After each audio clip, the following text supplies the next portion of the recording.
खूप छान काम केलंस अनिका. अशीच चांगली कामं करत राहा. Thank you thank you thank you.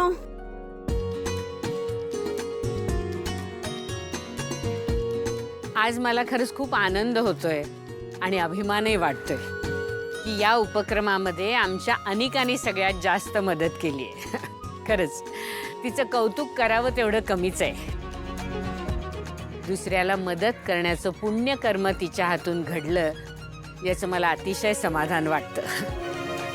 मला तिला आता या प्रसंगी हेच सांगायचंय की इथून पुढे आयुष्यात अशीच वागत राहा. गरजू लोकांना सढळ हाताने मदत करून त्यांचे आशीर्वाद घेत राहा. तुम्हाला सगळ्यांना श्रेष्ठ कवी विंदा करंदीकर यांची देणाऱ्यांनी देत जावे ही कविता माहितीच असेल. त्यातल्या शेवटच्या 2 ओळी अशा आहेत, देणाऱ्यांनी देत जावे, घेणाऱ्यांनी घेत जावे, घेता घेता एक दिवस देणाऱ्याचे हात घ्यावे. तू ही गोष्ट लक्षात ठेवा निका. काय आजी, मी माझे हात का देऊ?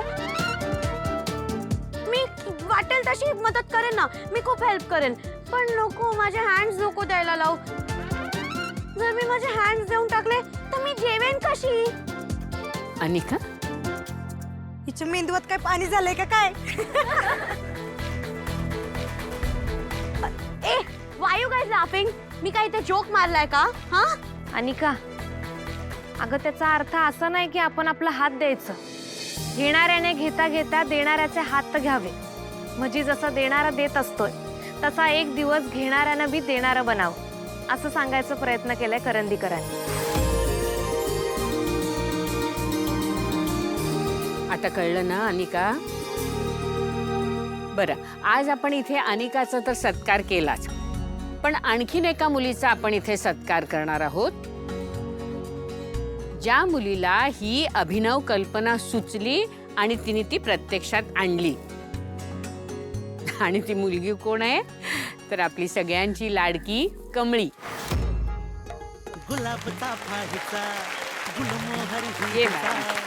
तळहाताच्या रेषांवरती शाबास. तळहाताच्या रेषांवरती ताबा हिचा वादळ वारे हिचेत सारे हिच्याच गोरी बागली.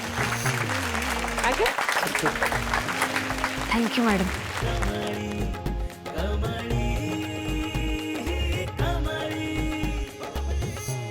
हॅलो राजन, तुझं काय चाललंय? तू फोन का नव्हता उचलत? कधीची फोन करते मी तुला. तू कोणाशी काय बोलतेस याचं जरा भान ठेव. मी ड्राईव्ह करत होतो. आय एम सो सॉरी, मला तसं म्हणायचं नव्हतं. ठीक आहे, समजलं मला.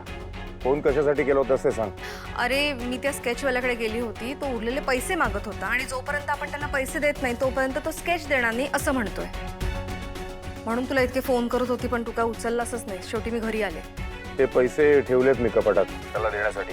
तुला सांगायला जरा विसरलो, सॉरी. कपाटात? अरे नाहीये तिथे.